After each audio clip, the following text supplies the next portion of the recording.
Good morning student, मैं आपकी रेखा ma'am. आज मैं आपको भूगोल में पाठ 7 मानव संसाधन के विषय में पढ़ाऊंगी। मानव संसाधन जिस वस्तु के द्वारा हम कोई कार्य करते हैं उसे साधन कहते हैं। जैसे पढ़ने लिखने के लिए हमें किताब, कॉपी, पेन आदि का प्रयोग करते हैं। ये सब आपके क्या है? साधन है। इससे पहले भी वाले में हम पढ़ा चुके हैं संसाधनों के विषय में। तो उसी तरह मानव भी क्या है, एक संसाधन के रूप में जाना जाता है। मानव स्वयं एक महत्वपूर्ण संसाधन है। मानव को संसाधन क्यों कहा जाता है? इसके लिए किसी भी देश का विकास वहाँ पर रहने वाले कर्मठ, योग्य एवं कुशल नागरिकों पर निर्भर करता है। जब किसी देश में पर्याप्त संख्या में व्यावसायिक एवं तकनीकी प्रशिक्षित लोग होते हैं तो उस देश का आर्थिक विकास तेजी से होता है। अर्थात जब हम किसी देश का विकास करते हैं, जैसे हमें अपने देश का विकास करना है, तो इस देश में रहने वाले लोगों को कर्मठ, योग्य एवं कुशल नागरिकों का होना अत्यंत जरूरी है। ये सारा उन पर निर्भर करता है। किसी भी देश में पर्याप्त संख्या में व्यावसायिक, तकनीकी प्रशिक्षित लोग हों, यानी जनसंख्या तो है लेकिन वो जनसंख्या प्रशिक्षित होनी चाहिए, पढ़ी लिखी होनी चाहिए, तभी वो देश विकास कर सकता है। जैसे जापान जैसा छोटा सा द्वीप जहाँ पर बहुत कम जनसंख्या है लेकिन वो विकास कर चुका है क्योंकि वहाँ के सभी लोग, नागरिक जो है, शिक्षित होते हैं। और भारत जैसा विशाल देश जहाँ पर इतनी अधिक जनसंख्या है, विकास नहीं कर पा रहा है, विकसित नहीं हो पा रहा है। इसका कारण है यहाँ पर जनसंख्या तो अधिक है लेकिन मानव संसाधनों की कमी है। यदि विकास की तुलना में अन्य संसाधनों का उपयोग करने वालों की संख्या अधिक बढ़ जाती है तो देश समृद्ध नहीं हो सकता है। अनेक प्रकार की समस्याएं उत्पन्न हो जाती हैं। अर्थात विकास करना है हमें तो संसाधन तो हमारे पास है, लेकिन उन संसाधनों की संख्या के साथ ही हमें मानव संसाधनों का भी विकास करना है, तभी देश समृद्ध हो सकता है और अनेक प्रकार की समस्याओं से बच सकता है। बढ़ती हुई जनसंख्या किसी भी देश के लिए चिंता का विषय होती है। यदि वहाँ के लोग कुशल एवं योग्य हैं तो वे उस देश के लिए उपयोगी संसाधन बन जाते हैं।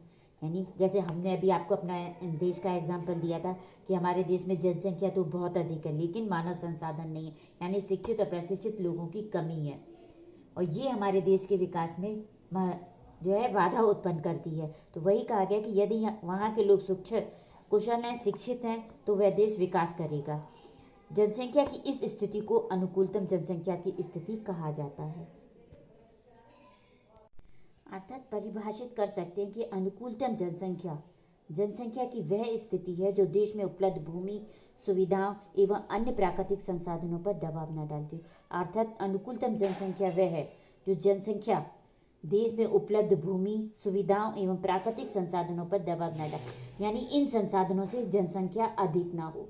अगर जनसंख्या अधिक है तो शिक्षित और प्रशिक्षित हो, तभी वो देश में उपलब्ध प्राकृतिक संसाधनों का उपयोग कर सकती है। अगर किसी देश की जनसंख्या वहाँ पर उपलब्ध संसाधनों की क्षमता से अधिक होगी तो वह वहाँ के विकास में बाधा होगी। जैसे हमने ऊपर बताया था कि जनसंख्या शिक्षित हो, प्रशिक्षित हो, अगर वो नहीं है तो देश में उपलब्ध प्राकृतिक संसाधनों का उपयोग नहीं कर सकेगी, जिससे वो देश के विकास में क्या है, बाधा उत्पन्न करेगी। अब आता है आपका भारत की जनसंख्या। वर्ष 2011 में भारत की कुल जनसंख्या लगभग 121 करोड़ थी। विश्व में चीन के बाद सबसे अधिक जनसंख्या भारत की है। 1951 से 1981 की अवधि में जनसंख्या की निरंतर और तीव्र गति वृद्धि हुई है। इसका कारण खाद्यान्न आपूर्ति तथा चिकित्सीय सुविधाओं में सुधार होना रहा है, जिससे मृत्यु दर में कमी आई है। जन्म दर की तुलना में मृत्यु दर में कमी होने के कारण ही जनसंख्या में परिवर्तन हुआ है। प्रति 1000 की जनसंख्या पर जन्मे जीवित बच्चों की संख्या को जन्म दर कहते हैं। प्रति 1000 की जनसंख्या पर मरने वाले लोगों की संख्या को मृत्यु दर कहते हैं। जन्म दर पर नियंत्रण करने के सरकार परिवार नियोजन की विभिन्न योजनाएं लागू की हैं। अर्थात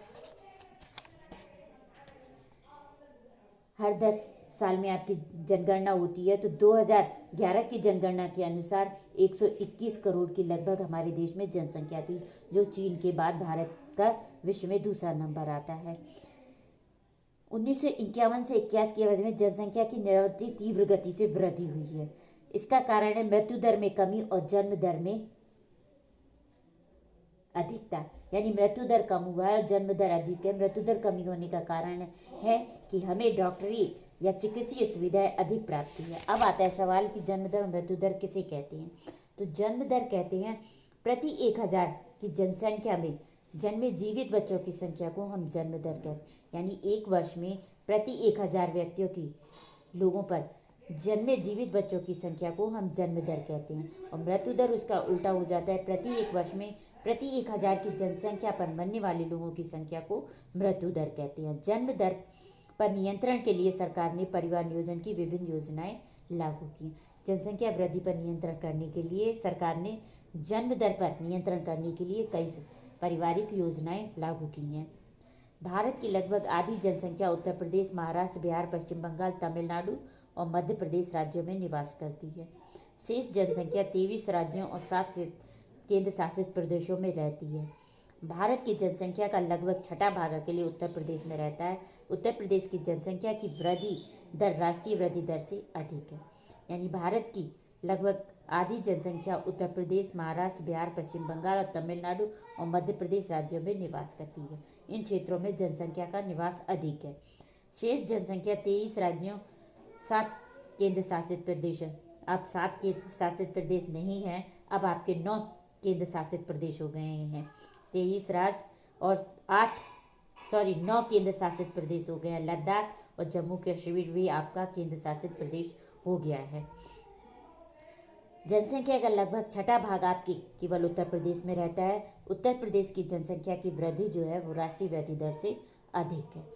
अब आपका टॉपिक आता है मानव संसाधन के संगठन। मानव संसाधनों के संगठन से तात्पर्य है उस देश की जनसंख्या की मूलभूत विशेषताएं, जैसे आयु, लिंग, साक्षरता, जनघनत्व, जीवन स्तर आदि। अब आपका टॉपिक आता है लिंग अनुपात। जिनसे पहले आपको ये बता दें कि आपके बुक में 23 राज्य और 7 केंद्र शासित प्रदेश लिखे, जो कि गलत है। 28 राज्य और 9 केंद्र शासित प्रदेश हैं। लद्दाख और जम्मू कश्मीर में इसमें केंद्र शासित प्रदेश में शामिल है, और 23 नहीं 28 राज्य हैं। लिंग अनुपात, इसका तात्पर्य कुल जनसंख्या में स्त्री पुरुष अनुपात से है। इसे प्रति 1000 पुरुषों के पीछे स्त्रियों की संख्या से व्यक्त किया जाता है। मान लीजिए किसी देश का लिंग अनुपात 1000 है, तो इसका अर्थ होगा कि उस देश में स्त्री और पुरुषों की कुल संख्या बराबर है। अर्थात 1000 पुरुषों पर स्त्रियों की संख्या से व्यक्त किया जाता है। मान लीजिए इसका अनुपात जो है 1000 पर निकाला जाता है। किसी राज्य में या किसी देश में 1000 पुरुष हैं और उस पर स्त्रियों की संख्या 900 है, तो उसका अनुपात हो जाएगा 100 पुरुषों की अधिकता या 100 स्त्रियों की कमी। अर्थात ये लिंग अनुपात गलत है। और इसके विपरीत यदि 1000 पर 1100 का है, तो ये अनुपात में हो गया कि 100 स्त्रियों की अधिकता है। इस प्रकार लिंग अनुपात निकाला जाता है। भारत की जनगणना 2011 के अनुसार भारत का लिंग अनुपात 943 है। किस राज्य का लिंग अनुपात राष्ट्रीय लिंग अनुपात से अधिक है और किस राज्य का कम? भारत में सर्वाधिक लिंग अनुपात वाले राज्य क्रमशः केरल, तमिलनाडु, आंध्र प्रदेश है, जबकि न्यूनतम लिंग अनुपात वाले राज्य हरियाणा, जम्मू कश्मीर और सिक्किम है। अब आता है आपका टॉपिक भारत में स्त्रियों के प्रतिकूल लिंग अनुपात के कारण। भारत में बालकों के पालन पोषण पर अधिक ध्यान दिया जाता है, जबकि बालिकाओं की उपेक्षा की जाती है। कभी कभी गर्भ में ही बालिका की हत्या कर दी जाती है। इसे बालिका भ्रूण हत्या कहा जाता है। अर्थात गर्भ में ही किसी बच्चे की या लड़के की हत्या कर देना बालिका भ्रूण हत्या कहलाई जाती है। क्योंकि भारत जैसे देश में लड़कियों की अपेक्षा लड़कों का महत्व अधिक दिया जाता है, इसलिए बालिका भ्रूण हत्या भारत में अधिक होती है। अब आता है आपका साक्षरता स्तर। मानव विकास के लिए शिक्षा सबसे महत्वपूर्ण घटक है, लेकिन सबसे पहला क्वेश्चन आता है कि साक्षरता है क्या? आप साक्षर किसे कहते हो? वह व्यक्ति साक्षर होता है जो अपनी बात को कह सकता है, लिख के समझा सकता है, वह व्यक्ति साक्षर व्यक्ति कहा जाता है। तो मानव विकास के लिए शिक्षा सबसे महत्वपूर्ण घटक है, इसलिए हमारे देश की शिक्षा व्यवस्था मानव संसाधन विकास मंत्रालय के अंतर्गत ही है। शिक्षा के द्वारा ही लोगों का मानसिक विकास होता है, उन्हें रोजगार मिलता है तथा गरीबी एवं अंधविश्वास को दूर किया जा सकता है। यानी शिक्षा के द्वारा ही आपके मानसिक विकास होता है, रोजगार आपको शिक्षा के द्वारा ही प्राप्त होता है। गरीबी व अंधविश्वास जो भारत का सबसे महत्वपूर्ण है कि वह अंधविश्वास में आधे से ज़्यादा पब्लिक है, उसको दूर किया जा सकता है। यही कारण है कि स्वतंत्रता प्राप्ति से लेकर आज तक जनसंख्या को 100% साक्षर करने के प्रयास जारी हैं। स्वतंत्रता के समय भारत की जनसंख्या के केवल छठा भाग ही साक्षर था। यानी इस अंधविश्वास और गरीबी को दूर करने के लिए ही सरकार जो है जनसंख्या को 100% साक्षर करने पर लगी हुई है। स्वतंत्रता के बाद जनसंख्या का केवल छठा भाग ही है जो साक्षर था।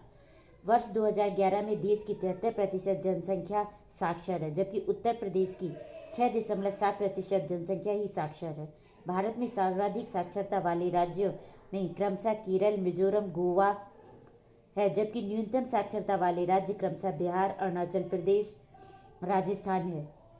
यानी आपके ये राज्य जो है केरल, मिजोरम, गोवा ये साक्षर में आते हैं और बिहार, अरुणाचल प्रदेश, राजस्थान ये आपके साक्षर देशों राज्यों की श्रेणी में नहीं आते हैं। यहाँ के लोग कम साक्षर हैं। जहाँ तक सर्वाधिक पुरुष एवं सर्वाधिक महिला साक्षरता वाले राज्यों का प्रश्न है, केरल दोनों ही में प्रथम स्थान पर है।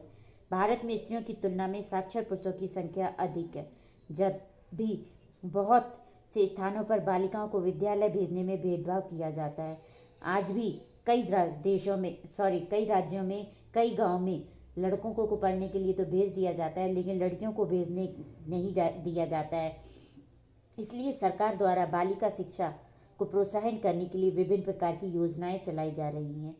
सामान्यतः देखा गया है कि बहुत से विद्यालयों में बालिकाओं के लिए अलग से शौचालय की व्यवस्था न होने के कारण बालिकाओं को विद्यालय नहीं दिया जाने जाता। इसके लिए सरकार द्वारा विद्यालयों में बालिकाओं के लिए अलग से शौचालय की व्यवस्था की गई है, ताकि बालिकाओं को विद्यालय भेजने में अभिभावक रोके नहीं। इस प्रकार सरकार कई कार्य करके बालिकाओं की साक्षरता को बढ़ावा का प्रयास कर रही है। आज के लिए बच्चों इतना काफ़ी। कल पढ़ाएंगे आयु संरचना एंड आगे का। बाय बच्चों।